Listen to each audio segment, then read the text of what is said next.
Assalamualaikum warahmatullahi wabarakatuh. Hai, kembali lagi di channel Rezeki Ilmu. Nah, video kita kali ini masih membahas seputar gerakan kimia hijau dalam pembangunan berkelanjutan 2030. Nah, pada video kali ini kira-kira kita akan membahas apa nih? Ya, sebelumnya kita sudah membahas reaksi kimia yang tidak sesuai dengan prinsip kimia hijau. Nah, sekarang kita akan membahas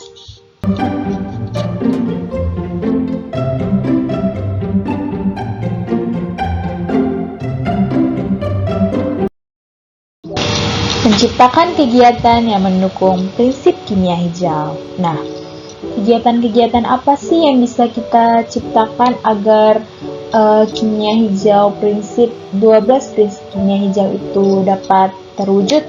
Ya, kegiatan yang bisa kita lakukan, hal kecil yang bisa kita lakukan yaitu memilah sampah plastik dan organik. Ya, sampah plastik dapat didaur ulang menjadi bahan pakai lainnya, dan sampah organik bisa menjadi kompos. Selanjutnya, apalagi sih Kak? Ya, membuat bank sampah sehingga setiap rumah dapat memilah sampah dan menjualnya ke bank sampah. Sampah ada manfaatnya juga kok. Apa sih? Sampah bisa ditukar menjadi uang untuk digunakan mencukupi kebutuhan sehari-hari. Setelah kita mendaur ulangnya, setelah kita memilah sampah itu bisa dijual ke bank sampah. Nah, yang ketiga, sampah dapur bisa digunakan sebagai pupuk organik sekaligus sebagai pembasmi hama alami. Nah, sampah dapur itu apa sih Kak? Ya, sampah dapur itu bekas-bekas kita memotong sayur-sayuran. Nah, itu kan ada bekasnya. Nah, itu bisa kita jadikan pupuk. Setelah kita tanam, itu akan menjadi pupuk. Nah,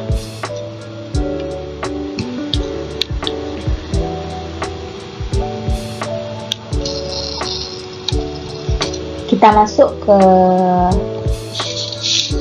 materi kita ya. Salah satu peran kimia hijau adalah mendukung 17 agenda pembangunan berkelanjutan hingga tahun 2030 yang dicamkan oleh PBB. Nah, ini merupakan 17 tujuan pembangunan berkelanjutan.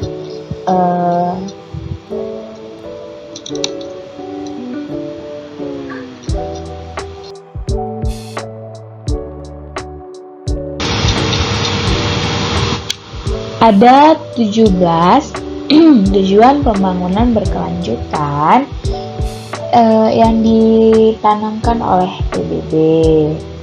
Prinsip kimia hijau terintegrasi dalam 3 agenda pembangunan berkelanjutan 2030. Nah, agenda apa aja sih itu Kak? Ya, itu ada di nomor 3. Yang 3, 6 ini ada di 3 agenda pembangunan berkelanjutan itu ada di nomor 3 ini 6, 7, 14 ini dan 15. Hidup sehat dan sejahtera bagi makhluk hidup di bumi tentu karena lingkungan yang aman dan bebas dari bahan-bahan yang berbahaya. Nah, agar kita hidup sehat, agar kita sejahtera di dunia ini, di bumi kita ini, kita harus menjaga keamanan lingkungan kita. Contohnya apa sih Kak? Ya, membuang sampah itu dipilah, ya, seperti yang contoh yang pertama.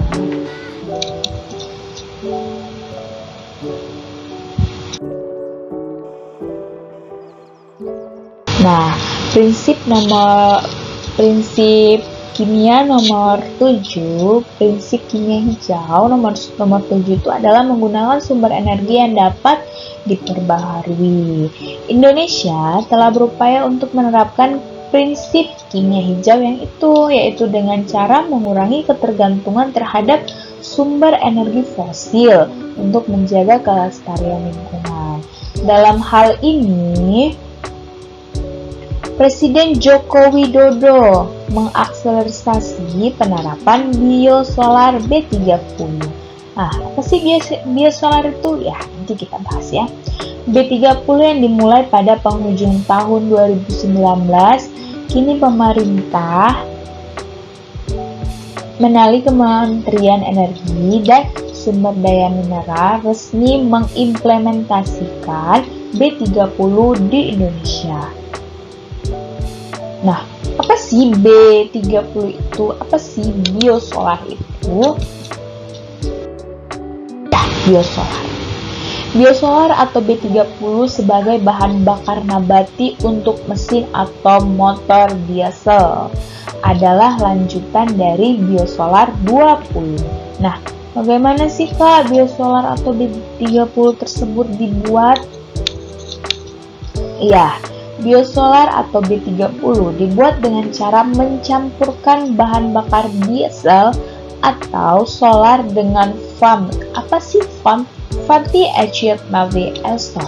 Nah, bagaimana dengan sumber energi non-bio Kak? Ya, perbandingan biosolar B30 dengan sumber non-bio yaitu 30%, biodiesel 70%, bahan bakar minyak jenis solar. Nah, pasti muncul nih.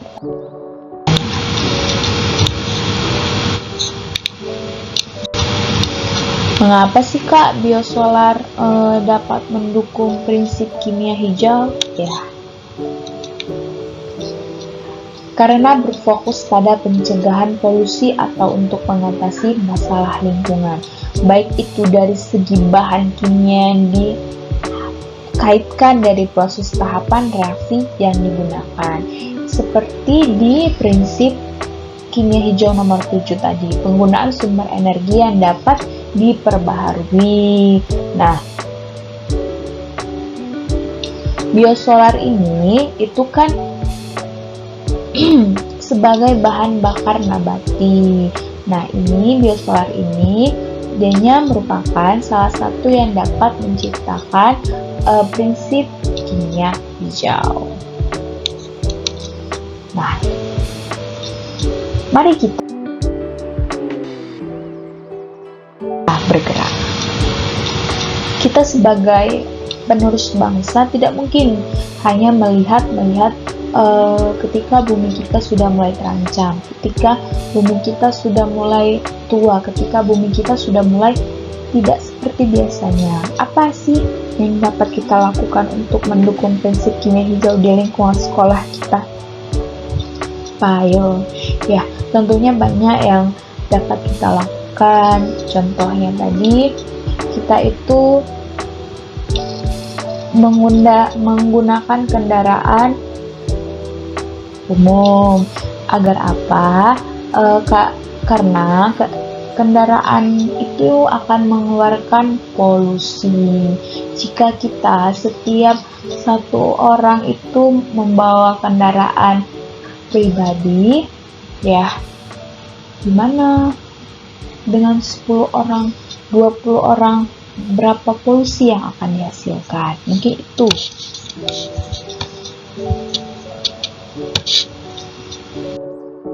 Oke, sekian video materi kali ini. Lebih dan kurang kakak mohon maaf. Jangan lupa subscribe. Bye.